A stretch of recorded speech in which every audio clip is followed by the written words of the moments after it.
دیکھیے سوالات السلمی امام دارقطنی رحمۃ اللہ علیہ کی کتاب ہے سوالات السلمی للدارقطنی. اس کے اندر ایک بات ہے کہ منقدر بن عبداللہ یہ تابعی ہیں. منقدر بن عبداللہ یہ تابعی ہیں. یہ حضرت عائشہ رضی اللہ تعالی عنہا کے پاس آئے تو حال چال پوچھنے کے بعد حضرت عائشہ رضی اللہ تعالی عنہا نے کہا کہ کیوں شادی نہیں کی، کیوں ابھی تک شادی نہیں کی؟ تو انہوں نے کہا لا اجد ما اتزوج به، میرے پاس مال نہیں ہے جس کی وجہ سے میں اس کے اخراجات اٹھاؤں، شادی کے اس کو پالوں، میرے پاس تو ہے ہی نہیں. تو حضرت عائشہ رضی اللہ تعالی عنہا نے کہا اللہ کی قسم، اللہ کی قسم اگر میرے پاس 10,000 درہم ہوتے تو میں سب تمہارے کو دے دیتی، 10,000 درہم تم کو دے دیتی. یہ سب باتیں ہوئی. حضرت منقدر بن عبداللہ رحمۃ اللہ علیہ چلے گئے، اٹھ کر کے گھر چلے گئے.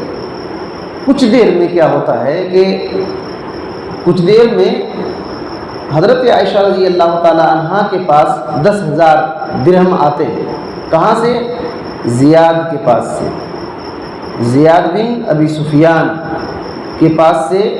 اکثر یہ زیاد جو ہے نا، زیاد بن ابی سفیان اکثر حضرت عائشہ رضی اللہ تعالی عنہا کو کچھ نہ کچھ بھیجتے رہتے تھے، کچھ نہ کچھ بھیجتے رہتے تھے، بلکہ خط بھی لکھتے تھے بھیج کر کے.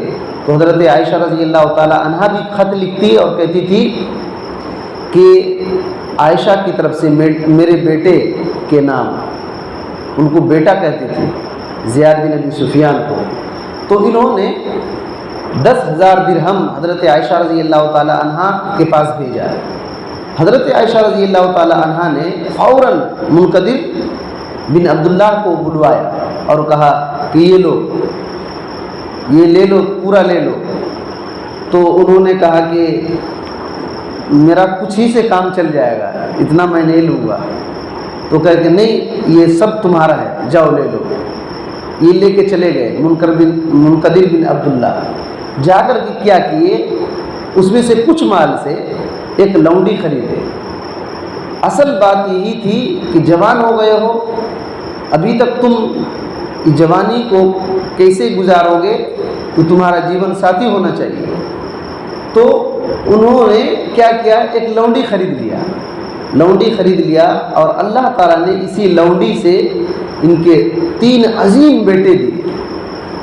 3 عظیم بیٹے، بہت بزرگ بیٹے. اللہ اکبر. ان کے تذکرے جب آتے ہیں تاریخ میں تو حیران ہو جائیں گے، اتنے عظیم بیٹے ان کے تھے. 3 بیٹے. ان کا تینوں بیٹے کو نام دیا. دیکھیے انہوں نے ایک بیٹے کا نام ابو بکر رکھا، دوسرے بیٹے کا نام عمر رکھا، تیسرے بیٹے کا نام محمد رکھا. اور یہ بات ہے کہ ان 3 لڑکے کیا تھے، لم یکن بالمدینۃ اعبد منہ. ان کے وقت میں مدینے میں ان سے زیادہ عبادت گزار نہیں تھے، ان سے زیادہ عبادت گزار نہیں تھے. کہنے کا مطلب ہے، اس واقعے کو ذکر کرنے کا مطلب یہ ہے کہ دیکھیے ان کے پاس کچھ بھی نہیں تھا پہلے، اتنا محتاج کہ شادی کرنے کی ہمت نہیں ہے. لیکن اللہ تعالیٰ نے توفیق دیا تو اس کی کتنی قدر کیے کہ جب بچے ہوئے تو اب کتنی تربیت دیے ہوں گے، کتنا بہترین سے پالے ہوں گے، کیا سکھائے ہیں کہ مدینے میں بڑے عبادت گزار بنے، مدینے میں بڑے عبادت گزار بنے. بلکہ اسد الغابہ کے اندر جس میں صحابہ کرام کی زندگی لکھی گئی ہے، اس کے اندر نافع کہتے ہیں کہ ایک بار مدینے میں ایک آدمی آیا کچھ مال لے کر کے اور کہا کہ میں یہ مال دینا چاہتا ہوں، آپ لوگ بتائیے کس کو دوں. تو لوگوں نے کہا کہ منقدر کے بیٹے عمر کو دے دو، منقدر کے بیٹے عمر کو دے دو۔ یہی منقدر ہیں، حضرت عائشہ رضی اللہ تعالی عنہا نے 10,000 درہم دیا تھا۔ مدینے میں پوچھا جا رہا ہے کہ یہ مال کے حقدار کون ہیں، کن کو دیا جائے، تقوی پرہیزگاری میں کون اعلیٰ مقام رکھتے ہیں؟ تو کہا جا رہا ہے کہ عمر کے بیٹے منقدر کو دو۔ وہ آدمی گیا اور جا کر کے دیا، تو انکار کر دیا کہ نہیں ضرورت نہیں ہے۔ پھر وہ آدمی پلٹ کر کے آیا، لوگوں سے پوچھا کہ وہ تو نہیں لیا، کس کو دوں؟ تو کہا کہ کچھ لوگوں نے کہا کہ منقدر کے بیٹے ابو بکر کو دے دو، منقدر کے بیٹے ابو بکر کو دے دو۔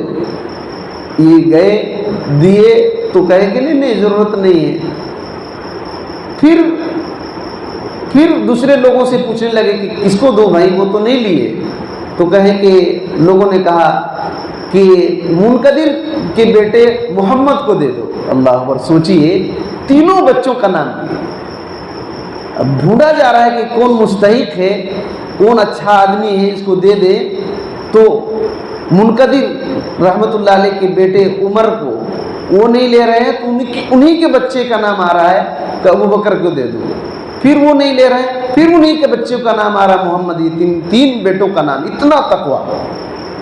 اور دنیا نے دیکھا محمد بن منقدر، جو منقدر رحمۃ اللہ علیہ حضرت عائشہ رضی اللہ تعالی عنہا نے جو 10,000 درہم دیا تھا، ان کے بیٹے محمد ایک جو نام ہے نا، علمی دنیا میں علم کے پہاڑ تھے، علم کے پہاڑ تھے۔ حافظ ذہبی رحمۃ اللہ علیہ نے سیر اعلام النبلاء کے اندر ان کے بارے میں لکھا ہے، الامام الحافظ القدوہ شیخ الاسلام۔ اتنا علم حاصل کیے کہ وہ وقت کے امام بنے، حافظ حدیث تھے، حدیث کے حافظ تھے، القدوہ یعنی رہنما تھے، شیخ الاسلام۔ حالانکہ بیٹے کس کے ہیں؟ منقدر کے، لونڈی کے۔ یاد رکھیے، آدمی کی نسب وغیرہ سے آدمی کے درجات بلند نہیں ہوتے، ان کے اندر کیا علم ہے، کیا تقویٰ ہے، اللہ تعالیٰ کے دین کو کتنا سیکھا ہے، اللہ کے دین کو کتنا جانتا ہے، دین پر کتنا جمع ہوا ہے، اسی کے مطابق اللہ تعالیٰ مقام دیتا ہے۔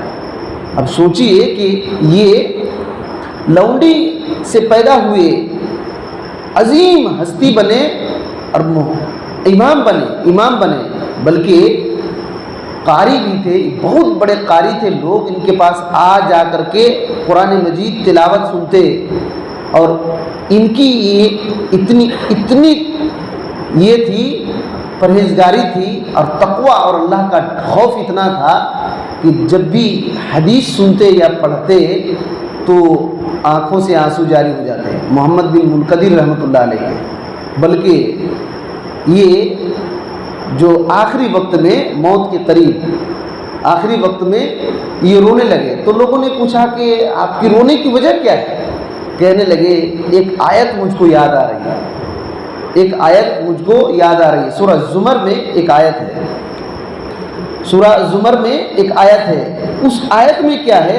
اللہ رب العالمین نے کہا وَلَوْ أَنَّ لِلَّذِينَ ظَلَمُوا مَا فِي الْأَرْضِ جَمِيعًا وَمِثْلَهُ مَعَهُ لَافْتَدَوْا بِهِ مِنْ سُوءِ الْعَذَابِ يَوْمَ الْقِيَامَةِ وَبَدَا لَهُم مِّنَ اللَّهِ مَا لَمْ يَكُونُوا يَحْتَسِبُونَ۔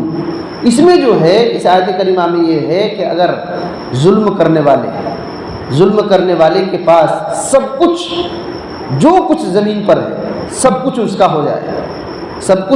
ہو جائے اور پھر اتنا اور ہو جائے، لیکن اگر وہ سمجھے کہ میں اللہ کے عذاب سے بچنے کے لیے کچھ کروں، اس کو دینا چاہے گا، پوری زمین میں جو کچھ بھی ہے سب کچھ دینا چاہے گا اللہ کے عذاب سے بچنے کے لیے، لیکن بچ نہیں پائے گا۔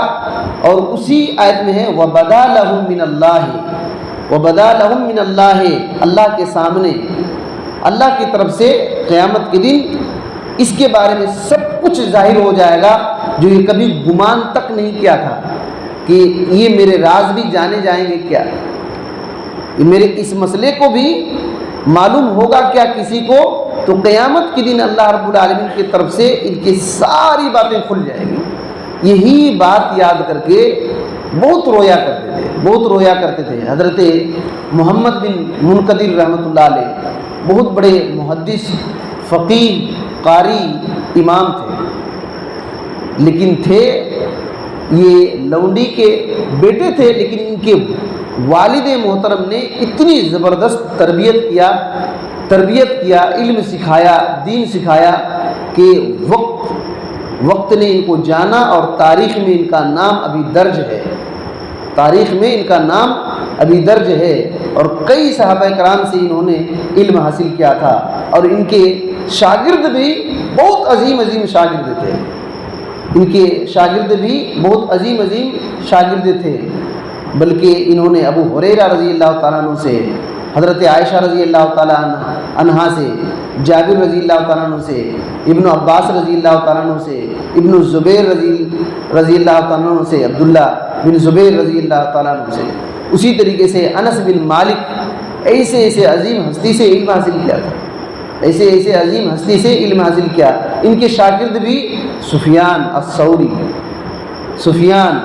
اسی طریقے سے یہ ان کے شاگردوں میں عمرو بن دینار، امام زہری رحمۃ اللہ علیہ، ہشام بن عروہ، یحییٰ بن سعید، سفیان الثوری، سفیان بن عیینہ، دونوں سفیان ان کے شاگرد تھے۔ سفیان بن عیینہ اور سفیان الثوری نام آتا ہے تو علم کی دنیا میں ایک بڑا نام ہے، بہت بڑا، دونوں نام انہی کے شاگرد تھے، بلکہ ان کے بارے میں سفیان رحمۃ اللہ علیہ کہتے تھے کہ کان من معادن الصدق، وہ تو سچے کے کارخانہ تھے۔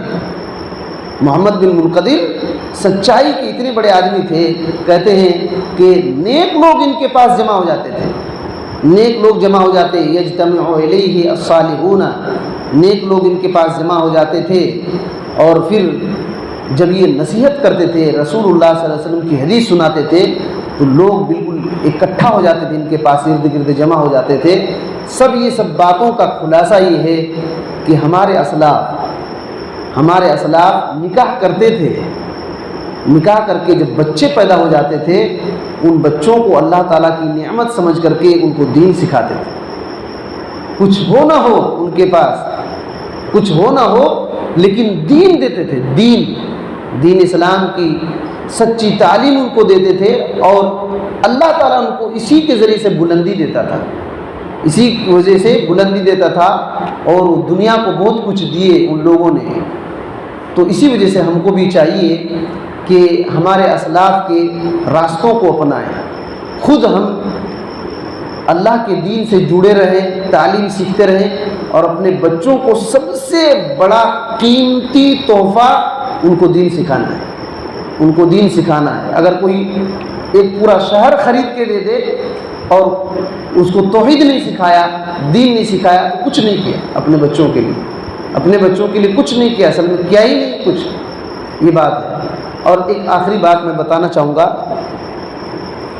دیکھیے کسی بھی میدان میں کامیاب ہونے کے لیے 3 باتوں کو کبھی نہیں بھولنا چاہیے، 3 باتوں کو کبھی بھی نہیں بھولنا چاہیے کسی بھی فیلڈ میں کامیاب ہونے کے لیے۔ ایک پہلی بات یہ ہے کہ دل سے سچی طلب ہونی چاہیے، جس چیز کو کرنا چاہتے ہیں فکر ہونی چاہیے، دل سے سچی طلب ہونی چاہیے، اس کے بارے میں حرص ہونا چاہیے۔ اور دوسری بات یہ ہے کہ اللہ تعالیٰ سے دعا کرنی چاہیے، اس چیز کو حاصل کرنے کی توفیق اللہ سے مانگنی چاہیے، بغیر اللہ کی توفیق کے نہیں کر سکتے، بغیر اللہ کی توفیق کے کر ہی نہیں سکتے۔ اور تیسری بات یہ ہے کہ جب کوشش کر رہے ہیں، اللہ تعالیٰ سے توفیق مانگ رہے ہیں، تو تیسری بات یہ ہے کہ گھبرانا بالکل نہیں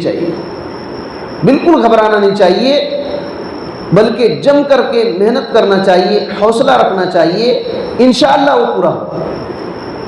یہ جو 3 باتیں ہیں، یہ ہمارے پیارے نبی صلی اللہ علیہ وسلم نے بتلایا ہے، مسلم کی حدیث ہے 2660 پر 6 نمبر کی یہ روایت ہے. آپ صلی اللہ علیہ وسلم نے کہا وفی کل خیر احرص علی ما ينفعک، جس چیز میں بھی، ہر وہ چیز جس میں خیر ہے، جو تم کو فائدہ دے، اس کا حرص کرو، اس کا حرص کرو، سچی طلب کرو. اور کیا کرو؟ واستعن باللہ، اللہ تعالیٰ سے اس کو حاصل کرنے کے لیے مدد مانگو، اللہ تعالیٰ سے اس کو حاصل کرنے کے لیے مدد مانگو. ولا تعجز، اور عاجز ہو کر کے بیٹھ مت جاؤ، بلکہ اس چیز کو حاصل کرنے کے لیے محنت کرو، اس چیز کو حاصل کرنے کے لیے محنت کرو. یہ سب ہونے کے باوجود بھی بندہ ظاہر طور پر دکھ نہیں رہا ہے کامیابی ہوئی کہ نہیں، تو گھبرائے نہیں، گھبرائے نہیں. اور یہ نہ کہے اگر ایسا کرتا تو ویسا ہو جاتا، ایسا نہ کہے. اللہ کے نبی صلی اللہ علیہ وسلم نے یہ کہنے کے بعد کہا وَإِنْ أَصَابَكَ شَيْءٌ، اگر اس کے باوجود بھی کچھ مصیبت آ گئی، فَلَا تَقُلْ لَوْ أَنِّي فَعَلْتُ كَانَ كَذَا وَكَذَا، تو یہ نہ کہے کہ میں ایسا کرتا تو ایسا ہو جاتا، ایسا کرتا تو ویسا ہو جاتا. کیوں؟ بلکہ یہ کہے قُلْ قَدْرُ اللَّهِ مَا شَاءَ فَعَلَ، اللہ رب العالمین کی تقدیر ہے، اللہ جیسا چاہتا ہے ویسے کرتا ہے، اللہ تعالیٰ جیسا چاہتا ہے ویسے کرتا ہے. قدر اللہ ما شاء فعل، کہتے ہیں کہ اگر مگر کیا تو شیطان کا عمل کھولے گا، شیطان کے عملی جو شیطانی عمل ہے وہ دروازے کھولیں گے، وہ دروازے کھولیں گے. اسی وجہ سے اگر مگر نہیں کہنا چاہیے. اگر ایسا کیا ہوتا تو ایسا ہو جاتا نہیں. یہ 3 چیزوں کو کرنے کے بعد اگر ظاہری طور پر کچھ نقصان دکھ رہا ہے تو اللہ رب العالمین پر مسئلہ چھوڑ دے، انشاءاللہ نقصان اس کو نہیں ہوگا. یہ کچھ باتیں تھیں. اللہ رب العالمین سے دعا ہے کہ اللہ تعالیٰ ہمیں ان سب باتوں کو صحیح سمجھنے کی توفیق دے. اللہ تعالیٰ ہم کو ہر قسم کی گمراہی، فتنہ، فساد سے بچائے، علم سیکھنے کی توفیق دے. آمین. السلام علیکم ورحمۃ اللہ.